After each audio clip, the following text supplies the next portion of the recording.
The man who built the first high-fidelity components for American homes was a violinist from Brooklyn named Avery Fisher. Over 3 decades, his amplifiers defined how the American living room was supposed to sound.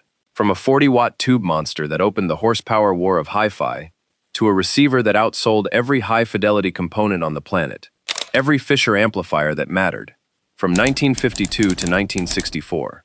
Take him out of the story, and the American 60s sound like something else entirely. We talk endlessly about the men who refined American hi-fi. We rarely talk about the one who invented it. To understand the leap Fisher was about to make, you first have to know what music sounded like in an American home before he made it. In the 1930s and 40s, the sound of a middle-class American living room was the sound of a console radio. A piece of furniture, waist-high, walnut or mahogany, with an amplitude modulation tuner and a single loudspeaker sealed inside the cabinet. Everything the family heard came out of that box. And it was compromised in every way that mattered. Frequency response ran from about 100 Hz on the low end to 6,000 Hz on the top, roughly 1/10 of what a human ear can perceive. The amplifier inside pushed 2 to 5 watts through a small paper cone. Distortion was audible. Hum was normal. The dominant recorded format was the 78 RPM shellac disc. Brittle, noisy, 3 minutes per side. There was no stereo. There was no long-playing record until 1948. The phrase high fidelity was not a marketing category yet. It was a technical description used by a handful of engineers. Sitting on top of all of it were 4 companies that owned the American living room: RCA, Emerson, Philco, Zenith. They built consoles by the millions. They competed on cabinet size, brand name, and price. They did not compete on how a violin sounded. But one of the people listening to those consoles was an amateur violinist. Avery Robert Fisher was born in Brooklyn on the 4th of March, 1906. He grew up in a house full of music. His father owned one of the largest collections of acoustic horn gramophones in the country. Avery studied violin from a young age, graduated from New York University in 1929, and took a job designing book covers at a Manhattan publisher called Dodd, Mead & Company. The two worlds did not sit well together. He spent his days laying out typography for other people's books. He spent his nights listening to home audio that, as he later put it, had gone for the bottom line. Fisher wanted top quality. So in 1937, he opened a small shop in New York and started building high-fidelity radios for the friends who kept asking him for something better than a console. He called the company Philharmonic Radio. The war ended that first chapter. In 1942, the United States government suspended civilian radio production, and Philharmonic converted to military work. When the war was over, Fisher sold the company. In 1945, at the age of 39, in a small factory in Manhattan that today sits on the site of Lincoln Center, he started over. The company he founded that year was the Fisher Radio Corporation. He was going to build, for the American home, the kind of amplifier that broadcast studios kept locked inside their control rooms. The first shot in that campaign was going to be a machine that broke every assumption American audio had about how much power a triode amplifier could deliver. To understand why the Fisher 50A caused the noise it did when it appeared in 1952, you have to understand what American engineering took for granted right before it did. In the world of home audio, the triode was the tube of sound, a single amplifying element, no intermediate grids, with a linearity and a warmth that no other tube type could match. Audiophiles knew it, studio engineers knew it, but everyone also accepted an unwritten rule. The triode was beautiful, and it was weak. It could give you 5 watts, 8 watts at the very best, with fidelity close to a live instrument. If you wanted real power, you had to give up and accept a pentode tube, with more watts but more distortion and a coarser sonic signature. Fisher refused that rule. In his Manhattan shop, with his newly hired team of European engineers pulled out of the post-war landscape, he set out to design a power amplifier that would do what was officially impossible: a 40-watt per channel triode, 40 clean watts, with distortion measured in fractions of a percent. When the Fisher 50A hit the market in 1952, it was an object that looked like nothing else in an American living room: 41 pounds, a gray metal chassis, 8 inches tall by 14.5 wide, with massive transformers riveted to the base plate. It took up an entire tabletop. It didn't hide inside a cabinet. It was meant to be seen. And inside, the tube complement was a statement of intent. 312 AU7 dual triodes for the input and phase splitter stages, 26CL6 tubes on the driver stage, 21614 tubes on the output stage, and 25V4G rectifiers in the power supply. The 1614 was not a civilian tube. It was a military-grade version, with tighter specifications, higher cost, and longer service life that Fisher insisted on because he did not trust the tolerances of the commercial stock of the era. Broadcast studios used those same tubes in their control rooms. Fisher had just put them inside a private home. The datasheet numbers closed the argument. 40 watts RMS per channel into 8 ohms. Typical total harmonic distortion of 0.3% at rated power. Frequency response extending from 5 Hz all the way up to 100,000 Hz. The human ear tops out at 20,000. The 50A cleared that ceiling by a factor of 5 and reached so far down into the bass register that it was no longer a response to audible frequencies. It was a response to physics. But the number that got the most attention inside classical audio circles was none of those. It was the damping factor. 31. Damping factor describes how much electrical control an amplifier holds over the loudspeaker connected to it. The higher the number, the tighter the bass response, with less residual boom and less overhang after each note. In 1952, most home amplifiers lived in the range of 4, 5, 6. The 50A delivered 31. It was a difference a trained ear could identify with its eyes closed. And inside the audiophile community, the 50A picked up a nickname that is still alive 70 years later. The Bad Boy. Fisher's Bad Boy. With it, Fisher did more than sell amplifiers. He forced the rest of the industry onto ground it could not walk away from.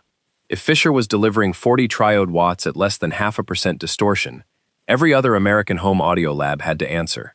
Every American manufacturer had to decide whether to match the new line, or hand the high end over to New York.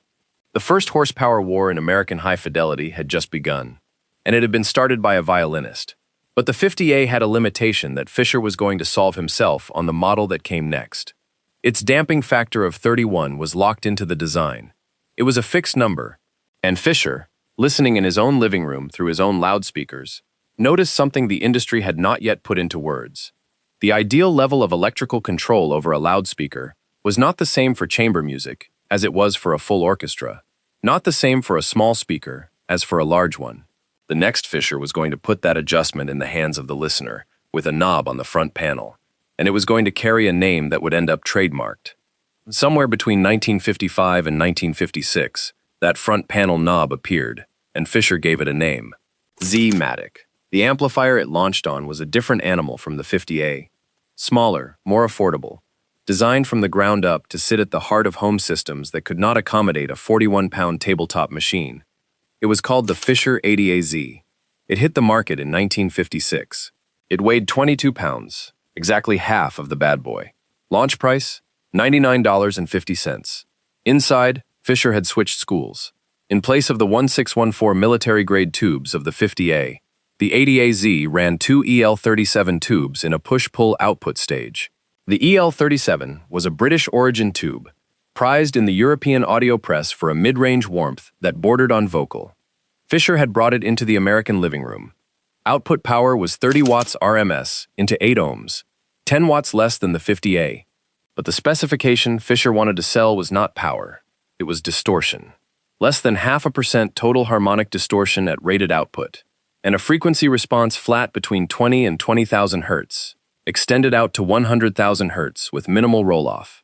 And on the front panel next to the main controls, a knob unique to its era, the Z-matic. Turning it, the listener adjusted the electrical damping factor between the amplifier and the loudspeaker. In one position, tight control, with a damping factor of 26. In the other, a looser hold, meant for smaller speakers or acoustically lively rooms. Nobody else in the American industry was offering that in 1956. The other manufacturers had the number locked at the factory. Fisher had just put that adjustment into the hands of the listener. Fisher's own advertising for the 80AZ in the audio magazines of that year pitched it as a 30-watt amplifier with less than 0.5% distortion and a bass control no other manufacturer had put on the front panel. But while Fisher was selling the 80AZ, back in the same Manhattan factory, his European engineers were working on something completely different. Something without tubes, something so new that it was going to be, literally, the first of its kind in the history of American home audio. What his European engineers were building on a separate workbench had no tubes in it. It had transistors. The transistor had been invented at Bell Labs in 1947, 10 years after Fisher founded Philharmonic Radio. And through the first half of the 1950s, that tiny component, roughly the size of a pencil eraser, had been reserved for two applications: military work and hearing aids. Home audio engineers looked at it with suspicion. The transistor delivered small signals with its own baseline noise, and a linearity well below what a properly designed tube could offer. Nobody serious in American high fidelity thought the thing could sound decent in a living room. Fisher thought the opposite, and he thought something more precise than that. He noticed that there was one exact point in the domestic audio chain where the noise floor of a tube was physically unbearable: the phono preamplifier. When the stylus of a turntable read the groove of a record, the signal it delivered was on the order of a few thousandths of a volt. A tube amplifying that signal was also, unavoidably, amplifying its own filament hum, and that was the hum heard in the background of every gramophone in the country. The transistor had no filament, and no hum. In 1956, Fisher released the model TR1, a monophono and microphone preamplifier, powered by a single 9-volt battery. Its power consumption was so low that the specification sheet itself promised battery life equal to the battery's own shelf life, meaning the battery would die of age before the TR1 drained it. It sold for more than twice the price of a comparable tube preamplifier. Its commercial argument was a single word: silence. Zero audible hum in the input stage, and its place in history was irreversible. According to the Fisher Radio Corporation's own product record, the TR1 was the first all-transistor preamplifier and equalizer put on sale in the American high-fidelity market. The first, before the Japanese, before the British, before any other company in New York or California. A tiny component had entered the American living room, but it was still just that, a component. Fisher's next move was not going to be a component. It was going to be a complete system, compressed into a single chassis, with a new word engraved on the front panel. That word was receiver. Up until 1957, building a high-fidelity system in an American living room meant buying 3 separate pieces and learning how to wire them together: a tuner to pull in radio, a preamplifier to manage sources and tone, a power amplifier to drive the loudspeakers. Each piece brought its own cables, its own chassis, its own manual, and its own chance to introduce noise at every joint. For the average consumer, buying hi-fi was a test of patience. Fisher decided it did not have to be. In 1957, the Fisher Radio Corporation launched the Model 500, and with it, for the American home market, coined the concept we take for granted today: a single chassis, amplitude modulation and frequency modulation tuners inside, preamplifier inside, 30-watt power amplifier inside, direct output to the loudspeakers. The consumer connected 2 speaker wires and flipped the switch. The system was live. Inside, the 500 was a Fisher product, down to the last detail. EL37 output tubes, the same ones Fisher had perfected on the 80AZ. A 12AX7 dual triode in the audio amplification stage. 6 BA6 and 6 BE6 tubes in the tuner section. A 6X4 rectifier in the power supply. Frequency response from 20 to 20,000 Hz. Output impedance compatible with 4, 8, and 16 ohm loudspeakers. The full industry standard, covered by a single device. The 500 was mono. It was mono because in 1957, home stereo did not yet exist as a standard. Stereo records would arrive the following year, and American radio stations were not authorized by the Federal Communications Commission to broadcast in stereo until 1961. But Fisher already knew what was coming, and he had prototypes. In June of 1961, the Federal Communications Commission officially authorized frequency modulation radio broadcasting in stereo, using a technical system called multiplex. At that moment, every American home audio manufacturer had to face the same question: how to duplicate every stage of an amplifier without duplicating every one of its problems. A stereo amplifier was not a mono amplifier with 2 outputs. It was 2 entire amplifiers inside the same chassis, with the added demand that they had to sound identical. Same gain, same frequency response, same distortion. Any asymmetry between the 2 channels broke the sonic image. The whole reason a consumer was paying the premium for stereo. Fisher answered with a stereo integrated tube amplifier called the X202B. He put it on sale in 1961 and kept it in production until 1963. 40 watts RMS per channel, 80 watts total, into 8 ohms. Total harmonic distortion of 0.5%. Signal-to-noise ratio of 90 decibels at the line input. A number only studio-grade amplifiers dared publish. Inside, Fisher had switched the output tube again. Goodbye to the British EL37. Hello to the 7591. Tubes in push-pull, 2 per channel, plus 6 ECC83 dual triodes, plus 2 7247 tubes. The 7591 was a beam power tube, small, efficient, extraordinarily linear, at moderate output levels. It was going to become Fisher's output signature for the rest of the decade, and the secret name collectors would use, decades later, to recognize the sound of the house. Launch price of the X202B, $249.50. Now Fisher had two weapons.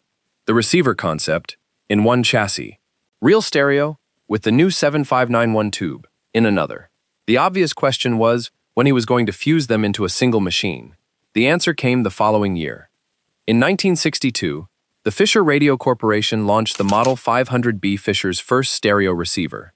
Everything Fisher had learned since 1945 was inside that chassis. Amplitude modulation tuner, frequency modulation tuner with multiplex decoder for stereo preamplifier with phono and line sections, stereo power amplifier running the same 47591 tubes from the X202B. Moving magnet phono input sensitivity was specified at 3.3 millivolts. Line input sensitivity at 230 millivolts. Total harmonic distortion at 0.5%. And on the front panel, above the tuning scale, a visual element appeared for the first time that was going to define the Fisher aesthetic of the 1960s. A small indicator tube next to the selector, with a bright green phosphor that fanned open. Fisher trademarked it as stereo beam. The stereo beam was a visual indicator of reception quality. When the listener tuned in a frequency modulation station, the green fan opened or closed according to signal strength. And when the station was broadcasting in stereo multiplex, the stereo beam blinked in a distinct pattern, a wink that told the user, without words, that what he was hearing was real stereo from the transmitter, not a fake reconstruction inside the receiver. It was a piece of visual engineering, and it was pure product psychology. Fisher was teaching the American consumer how to tell real stereo from fake stereo, at a moment when most of the industry was asking the consumer to trust the brand with no way to verify anything. But the 500B had a ceiling. Its tuner sensitivity, while excellent for its era, still left weaker rural signals out of reach. And its output stage, while clean, ran short on headroom the moment a user connected low-efficiency loudspeakers. Fisher knew it. His engineers already had the redesign underway. They were going to upgrade the tuner, they were going to add a headphone jack, they were going to refine the preamplifier stage, and without touching the formula that was already working, they were going to place every piece at its exact point of peak performance. The machine that came out of that redesign, in 1964, became the single most important American amplifier ever sold. It was called the Fisher 500C, and it went on the market in 1964 at a list price of $369. To put that number in context, that same year, at the New York Auto Show, Ford unveiled a new car called the Mustang, with a base price of $2,368. The Fisher 500C cost, in real, $1,964, roughly 15% of a new car. It was an expensive object, and it did not matter. Inside, the 500C was an exercise in obsessive engineering. 712AX7 dual triodes, distributed across the phono, tone control, and phase inverter stages. 47591 tubes, in the output stage. 16HA516, HR626CW. 4 tubes in the tuner section. 36AU6 tubes, each one selected by Fisher, for an exact role inside the circuit. Output power of 30 watts RMS per channel into 8 ohms, with total harmonic distortion of 0.7%. 75 watts total in Fisher's own music power specification. Frequency response from 25 Hz to 25,000 Hz, within a tolerance of 1.5 decibels. Weight, 38 pounds. And one detail set the 500C apart from the 500B. Quiet and almost personal, a headphone jack on the front panel. Fisher had understood that nighttime listening, with the family asleep and the volume down, was a part of the American listener's life that no receiver had respected until then. When the 500C hit the stores, something happened that the industry had never seen before. With a single high-fidelity model, it sold with no ceiling in sight, and it kept selling. Over the following years, the Fisher Radio Corporation produced more than 100,000 units of the 500C, a number that outstripped every other high-fidelity receiver on the planet. In its January 1965 issue, Hi-Fi Stereo Review, then one of the most widely read home audio magazines in the United States, described the 500C as the best-selling high-fidelity component in the world. Fisher placed that phrase in the year's advertising almost as a statement of fact. And inside the user manual of the 500C itself, Avery Fisher wrote a short, handwritten note. "A door has opened," he said, "for you and for your family, on virtually unlimited years of musical enjoyment." Many years later, a reviewer at Stereophile magazine, revisiting the model in 2005, wrote that its original customers, the first time they heard Bob Dylan sing through a 500C, were convinced that nothing below that sound would ever satisfy their ears again. The line was not hyperbole. It was a documented description. In homes where the 500C was the first piece of high-fidelity gear the family owned, the machine stayed in the living room for 20, 30, 40 years. It was passed down to the children. It was passed down to the grandchildren. 60 years after its release, in the American audiophile collector community, the 500C is still the centerpiece of the hobby. The Brooklyn violinist who in 1937 had opened a small shop to build his friends something better than a console radio had, 27 years later, defined chassis by chassis what the inside of an average American family's living room sounded like. 5 years after that, in 1969, Avery Fisher sold the Fisher Radio Corporation to the Emerson Corporation for $31 million and stepped away from home audio manufacturing. Nothing the Fisher brand produced after that sale looks like what the Fisher brand produced between 1945 and 1969. That is the real Fisher, and those are its amplifiers. But the 500C, for all its obsessive engineering and its 4 perfectly matched 7591 output tubes, did not produce sound on its own. It produced a clean electrical signal that needed, at the other end of the cable, an object equally well built to turn it into audible music. That object was the loudspeaker. And in the history of American home audio, the loudspeaker chapter is even stranger than the amplifier chapter. Because in the mid-60s, while Fisher had electronics fully under control, a California company founded by engineers who had just finished working on America's space program decided to apply NASA-grade engineering to the wooden box in the living room. The loudspeakers that came out of that lab look more like a spacecraft than a piece of furniture. And what they sound like does not sound like any speaker you have ever heard before either. That is the next video. Find it on your screen now.